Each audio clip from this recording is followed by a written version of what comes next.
Hello, my name is Kara Ayu Widyastuti. I'm a student in the Communication and Interpersonal Relationship course. Today, I will tell you all the materials for Chapter 7, which is about communications in relationships.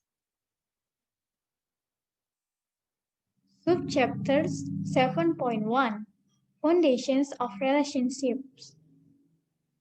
Foundations relationships. Personal relationships meet emotional, relational, and instrumental needs, as they are intimate, close, and interdependent relationships, such as those we have with best friends, partners, or immediate family. Social relationships.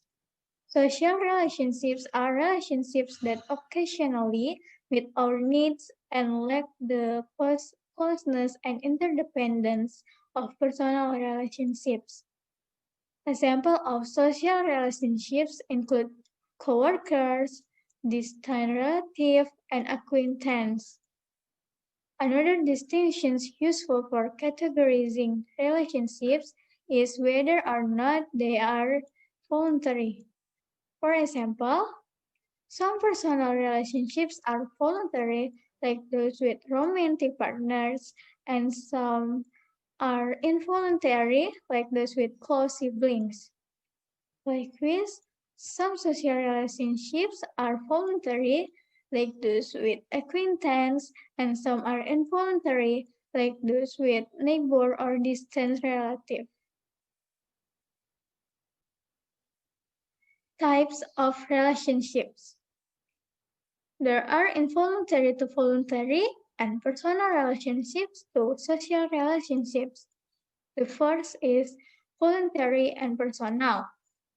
Examples are partners or spouses and best friends. The second is voluntary social.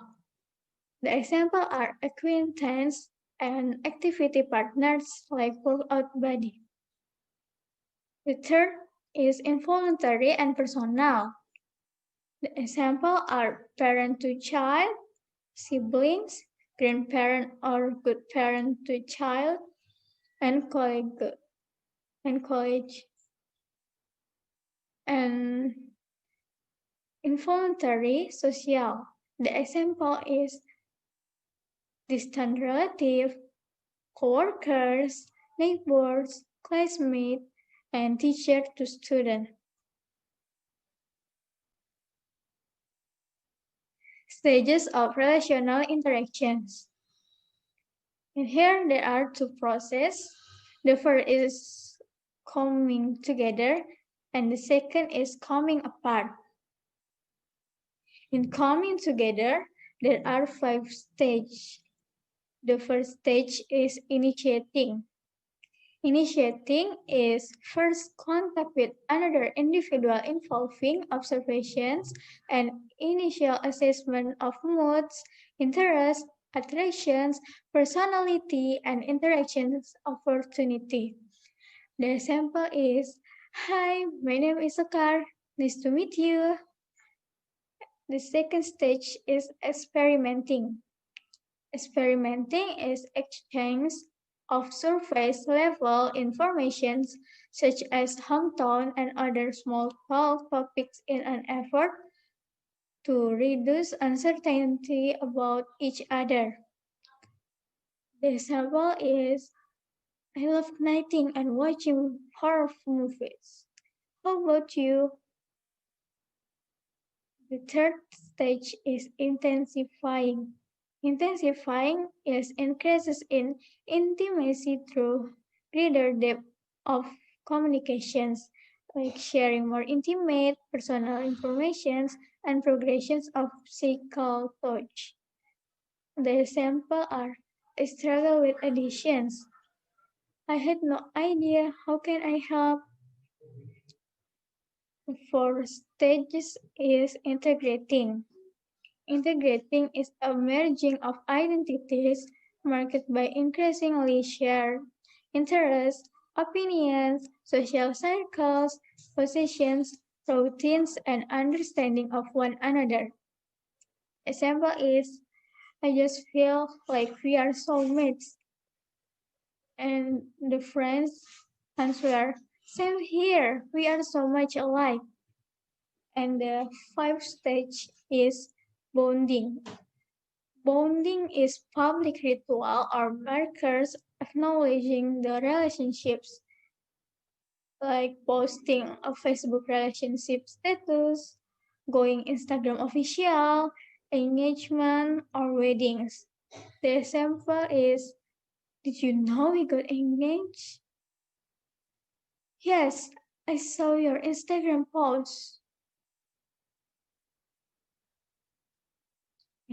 The second process is coming apart. In coming apart, there are 5 stages. The first stage is differentiating.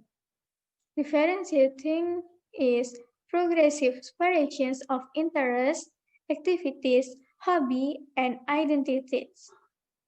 Shift toward a more predominant concept of I or you versus we in the relationships. The example are, I want to see Jasper on Saturday. And the friend said, like, I don't know why you like his film. The second stage is circumscribing. Circumscribing is shift toward less depth or breadth of shared information. Potential introductions of more topic avoidance and less intimacy in communications. Don't worry about problems I'm having at work. I can deal with it. And the third stage is stagnating. Stagnating is perceptions that individuals have very little worth saying to each other. Expectations that communications often will be unpleasant, predictable, and pointless. The example are, we have talked about this before, and the friend said, exactly, so what's the point now? Fourth stage is avoiding. Avoiding is more significant decreases in communication frequency, physical distancing, and more explicit avoidance of one another's occurs. The example is, I would rather go on the trip by myself. And the last stage is terminating. Terminating is decisive moves to psychologically and physically leave the relationships, actions, and communication targeted at achieving a final endings. The example is, it's important for us both to have some time apart, and now you will be fine. Next is social exchange theory. Social exchange theory essentially entails a weighing of the costs and rewards in a given relationships. Rewards are outcomes that we get from a relationships that benefit us in some way, while costs range from granting favors to providing emotional support. When we do not receive the outcomes or rewards that we think we deserve, then we may negatively evaluate the relationships, or at least a given exchange or moment in the relationships, and view ourselves as being under benefit. In an equitable relationships, costs and rewards are balanced, which usually leads to a positive evaluations of the relationships and satisfactions. Commitment and interdependence are important interpersonal and psychological dimensions of our relationships that relate to social exchange theory. Interdependence refers to the relationships between a person's well-being and involvement in a particular relationships. A person will feel interdependence in a relationships when first, satisfaction is high or the relationships miss important needs. Second, the alternatives are not good, meaning the person's needs couldn't be met without the relationships. And the third, investment in the relationships is high, meaning that resources might decrease or be lost without the relationships. We can be cautioned, though, to not view social exchange theory as a tit for tat accounting of cost and reward. Overall, relationships are more likely to success when there is satisfaction and commitment, meaning that we are pleased in a relationships intrinsically or by the rewards we receive. Subchapter 7.2 Communications and Friendships. Definitions of friendships. Friendships are voluntary interpersonal relationships between two people who are usually equals, who mutually influence one another and concerned about each other. It develops from shared interests and experience. In Indonesia, usually those who are close friends will tell each other about their daily lives, things that upset them or about things that make them happy that day. They will eat together and hang out together. Usually, for those who have been friends for a long time, they often come to each other's house even to the point where they know each of their friends' families. The close friends will usually support each other both physically and emotionally, someone who is reliable and someone who will reprove us if we are on the wrong path. There are three types of friendships are common in adulthood. The first is reciprocal friendships. Reciprocal friendships are solid interpersonal relationships between people who are equals with a shared sense of loyalty and commitment. The second is associative friendships. Associative friendships are mutually pleasurable relationships between acquaintance or associate that, although positive, lack the commitment of reciprocal friendships. And the third is receptive friendships. Receptive friendships are include a status differential that makes the relationship asymmetrical. First, reciprocal friendships. These friendships tend to develop over time and can withstand external change such as geographic segregations or other fluctuations in commitments such as employment and childcare. For example, there are two people named Hannah and Alia who have been in a reciprocal friendships since junior high school. When were already in college, Alia chose to study in Japan and Hannah chose to study in their country, Indonesia. Although they are separated by a considerable distance, but they still communicate and establish a good relationships. And they always meet if Alia is being returned to Indonesia during holidays. Second is associative friendships. These friendships tend to be maintained out of convenience or to fulfill an instrumental purpose. For example, a friendship can develop between two people who are in the same class in one of the courses at a university. They may spend time with each other in this arrangement several days a week during the semesters. But their friendships may end if the course has their final exams and they pass the course. Third, is receptive friendships. Unlike the other friendship type that are between peers, this relationships is more like that of a supervisor's subordinate or Gregory parishioner. In some cases, like a mentoring relationships, both parties can benefit from the relationships. In other cases, the relationships could quickly sour if the person with more authority begins to abuse it. Examples are the relationships between a boss and employees in his company, and the relationship between an ustad and mosque congregations. Friends with benefits. A relatively new type of friendships, at least in label, is the friends with benefits relationships.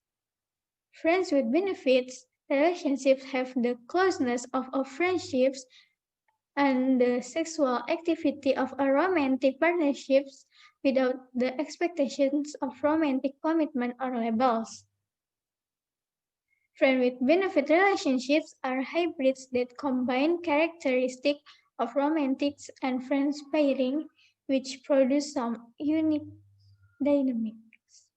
Various research studies have shown that half of the college students who participate have engaged in heterosexual friends with benefits relationships. Many who, many who engage in friends with benefits relationships have particular views on love and sex, namely that sex can occur independently of love. Those who report no friend with benefits relationships often cite religious, morals, or personal reasons for not doing so, and some who have reported friend with benefits relationships note that they value the sexual activity with their friends, and many feel that it actually brings the relationship closer. This, despite valuing in the sexual activity, they also report fears that it will lead to hard feelings or the dissolutions of friendships. Biases must be considered when discussing heterosexual friends with benefit relationships. Given that women in most societies are judged more harshly than men for engaging in casual sex, but aside from dealing with the double standard that women face regarding their sexual activity, there are not many gender differences in how men and women engage in and perceive friends with benefit relationships. Those who engage in friend with benefit relationships have some unique communication challenges. For example, they may have difficulty with label as they figure or whether they are friends, close friends, a little more than friends, and so on. Research participants currently involved in such as relationship reported that they have more commitment to the friendship than the sexual relationships. Most participants reported that they would like the relationships to stay the same, followed closely by the hope that it would turn into a full romantic relationship. The lifespan of friendships. Friendships have a lifespan ranging from formation to maintenance to deteriorations or dissolutions. Friendships are also diverse in that not all friendships develop the same level of closeness, and the level of closeness can fluctuate over the course of friendships. Changes in closeness can be an expected and accepted part of the cycle of friendships, and less closeness doesn't necessarily lead to less satisfactions. The formation process of friendships development Development involves two people moving from strangers toward acquaintance and potentially friends. Factors affecting friendships. Several factors influence the formations of friendships, including environmental, situational, individual, and interactional.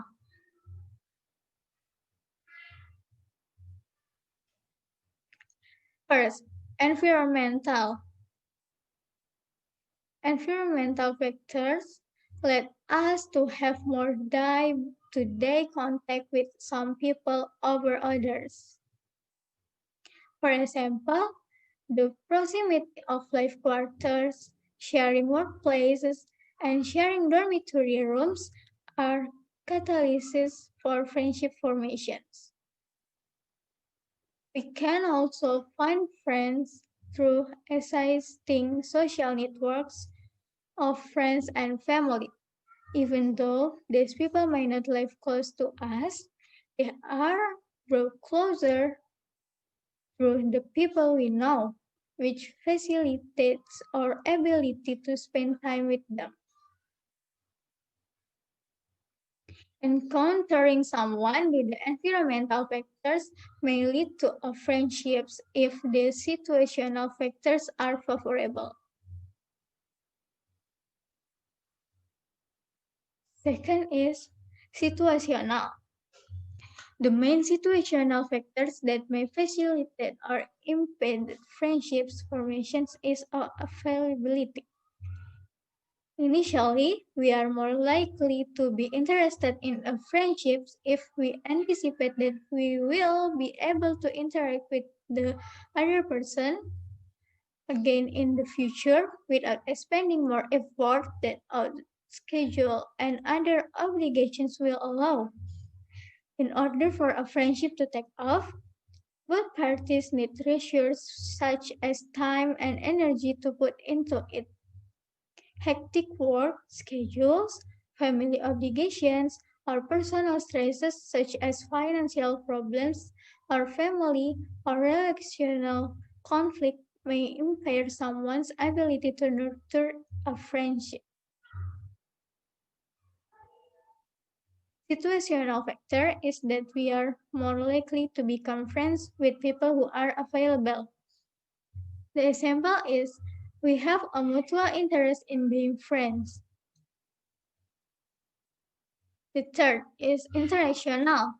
Interactional factors is that we are more likely to become friends with people we think are physically attractive, socially appropriate, and receptive to our needs. The fourth is additional. Additional factors in that we are more likely to become friends with people who are similar. This factor could range from demographic characteristics to conflict management styles or level of self-disclosure. The next is deteriorations or dissolutions. Deteriorations or dissolutions. When we fail to maintain our friendships, the relationships may move toward deteriorations and possible dissolutions. There are many reasons why a friendships may move into these phases. Common causes include: first, voluntary. We had a hook fight with our friends and the conflict remains unresolved. There are three primary sources in conflicts in a friendships that stem from internal or interpersonal causes and may lead to voluntary dissolutions. The example is sexual interference, failure to support, and betrayal of trust. The second is involuntary. Involuntary, the example of the second is involuntary. The example is if our friend die, so our friendship cannot continue. The third is external. Our commitment changes, and we no longer have time to maintain our friendships. And the last is internal. The example of internal is we don't trust. The last is internal.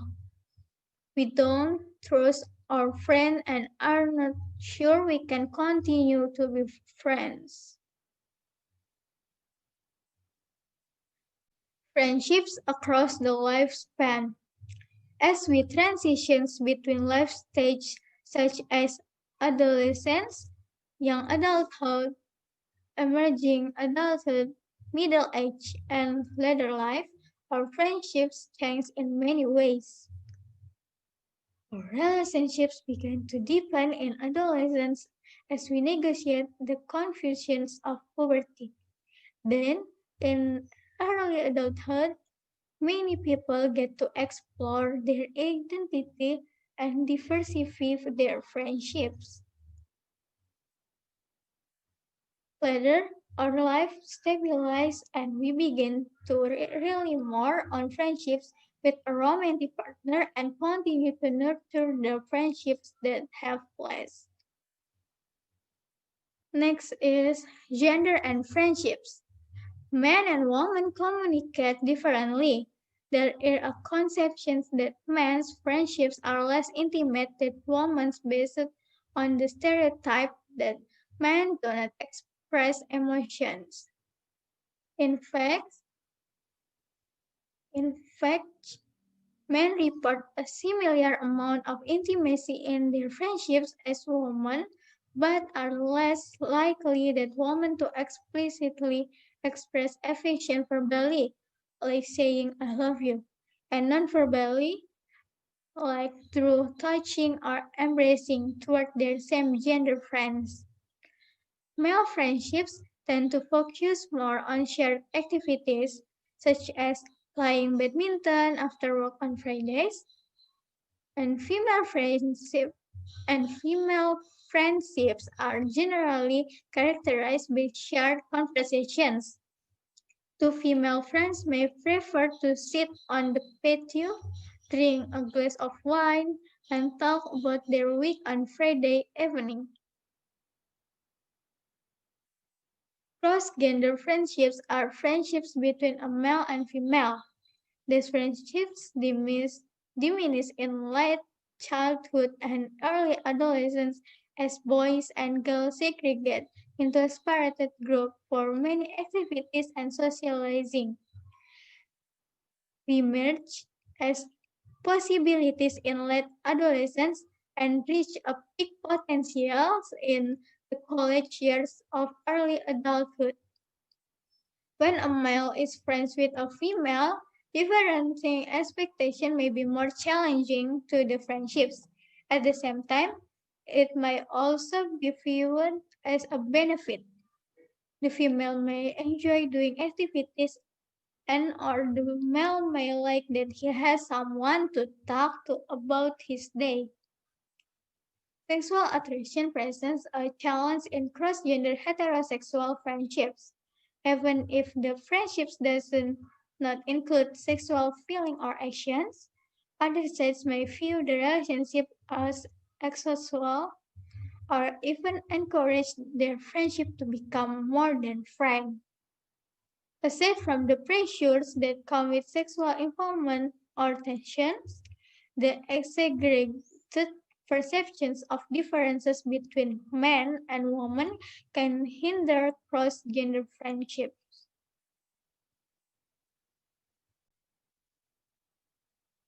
Subchapter 7.3 Communications and Families. Defining family. Structural definitions of family. The U.S. Census Bureau defines family as a group of two people or more, one of whom is the householder, related by birth, marriage, or adoptions and residing together. These definitions can be broken down into three parts: people, relationships, and locations. First, people in a family are described in terms of numbers, like two or more people, with one person as the householder. Second, three types of relationships are used in these definitions, like birth, marriage, or adoptions. Lastly, the locations is defined as people who reside together. Some scholars attempt to define family based on origins and orientations. A family origins refers to people who are related by blood or legal bonds and may include parents, siblings, grandparents, aunts, uncles, cousins, nieces, and nephews. A family of orientations refers to people who share the same home and are connected to each other by blood, legal bond, or commitment. Several subdefinitions of families of orientations. First is nuclear family. Nuclear family is a heterosexual married couple with one or more children.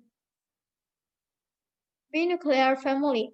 Binuclear family is a nuclear family that was split by divorce or separations into two separate households, one headed by the mother and one by the father, with the original children from the family residing each home for periods of time.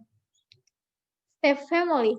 Step family is a heterosexual couple that resides together with children from a previous relationships.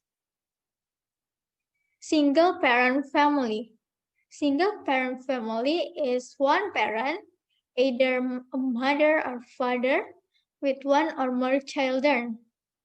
The parent may or may not have been previously married. Cohabitating family. Cohabitating family is a heterosexual couple in a committed relationships that reside together but don't have a legal bond. This type of family may or may not have a children. Gay or lesbian families. Gays or lesbian families is a couple of the same genders who live together in a committed relationships and may or may not have a legal bond such as marriage, a civil union, or a domestic partnership. This type of family may or may not have children. Functional definitions of family. Functional definitions focus on tasks or interactions within the family unit. As orientation definitions of family recognize that behaviors like emotional and financial support are more important interpersonal indicators of a family like connections than biology. For example, in some cases, custody of children has been awarded to a person not a biologically related to a child over a living blood relative because that person acted more like a family member to the child. The most common family tasks include nurturing and socializing other family members. Nurturing family members entails providing basic care and support, both emotional and financial. Socializing family members refers to teaching young children how to speak, read, and practice social skills.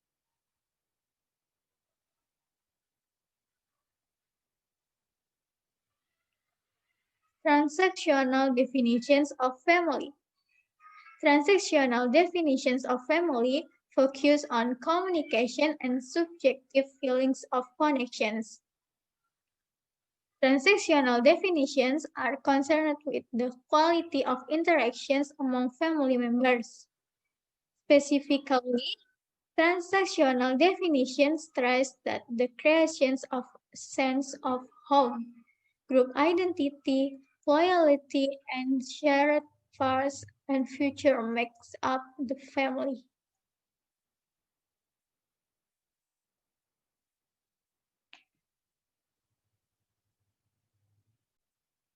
Family communication process.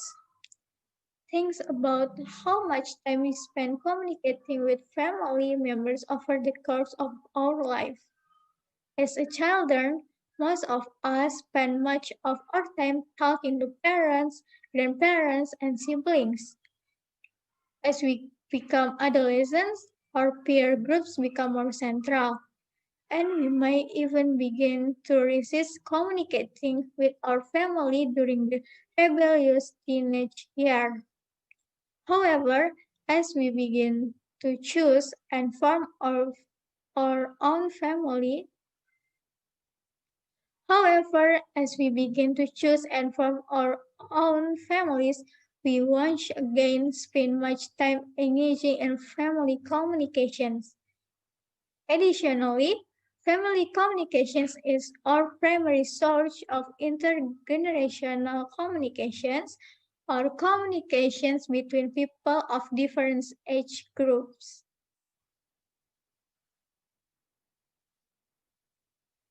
Family interactions rituals. Familial relationships are built on routines and rituals to create and maintain the social, cultural aspects of the family unit. A family ritual can be any activity the family does together on a regular or semi-regular basis. There are three main types of relationships ritual are pattern family interactions, family traditions, and family celebrations. First, paternal family interactions. Paternal family interactions are the most frequent rituals and do not have the degree of formality of traditions or celebrations.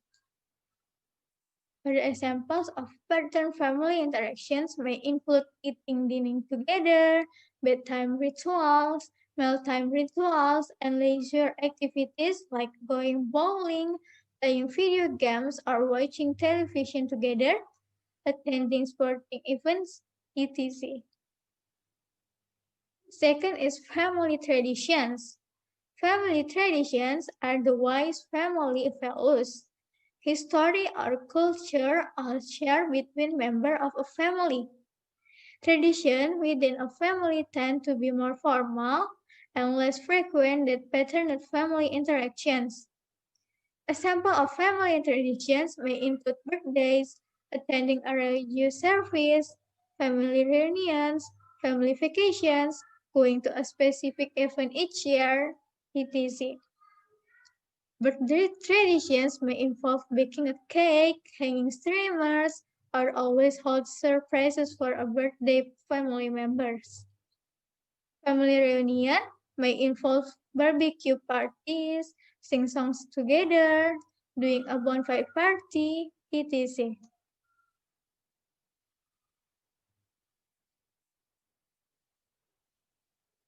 Family celebrations. Family celebrations. Family celebrations are occasions of family observed together. Celebrations within a family tend to be more formal and standardized and may include cultural aspects, rites of passage, and religious and secular holiday celebrations, like holiday celebrations, graduations, weddings, etc. For example, there are Eid Mubarak and Eid al-Adha, which is a day of greatness for Muslims and inaugurated as a national holiday and celebrated in a similar way by many families in Indonesia. Conversations and conformity orientations.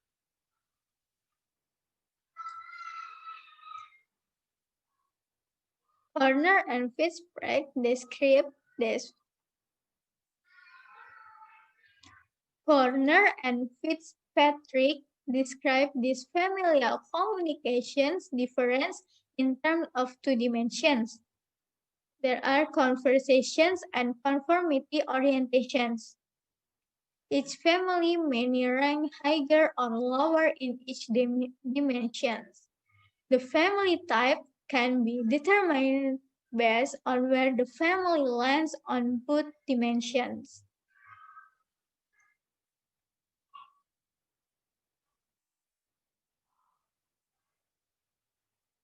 Conversations orientations. Conversations orientations is defined as the degree to which families create a climate in which all family members are encouraged to participate in understanding interactions about a wide range of topics. To determine conversation orientations, we determine to what degree a family encourage members to interact and communicate about various topics.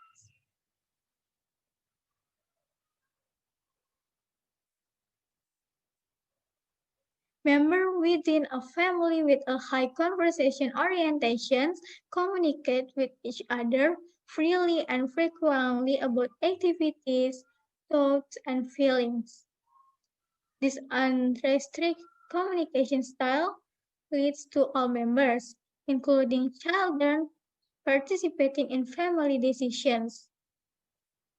Parents in high conversation orientation family believe that communicating with their children openly and frequently leads to a more rewarding family life and help to educate and socialize children, preparing them for interactions outside the family. And member within a family with low conversation orientations interact less frequently and in more restrained ways. Topics of conversations are more restricted, as some those are considered private. For example, not everyone may For example, not everyone input may be sought for decisions that affects everyone in the family, and open and frequent communication is not deemed important for family functioning or for a child's socialization. Conformity orientations.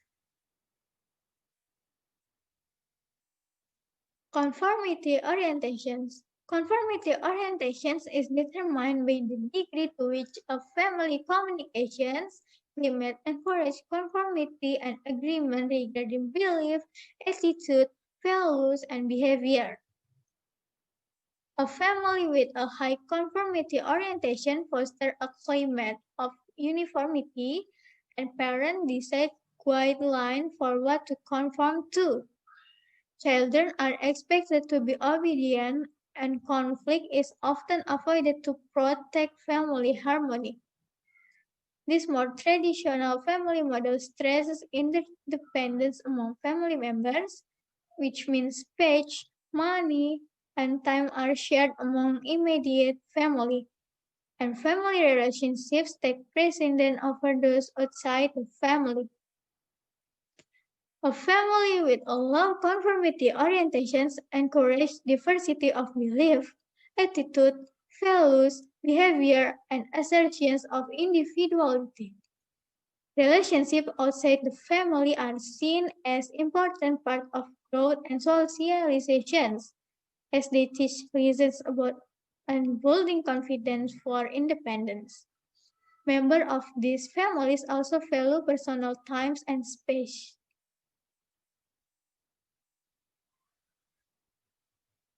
I think that's enough for my presentations about communications in relationships.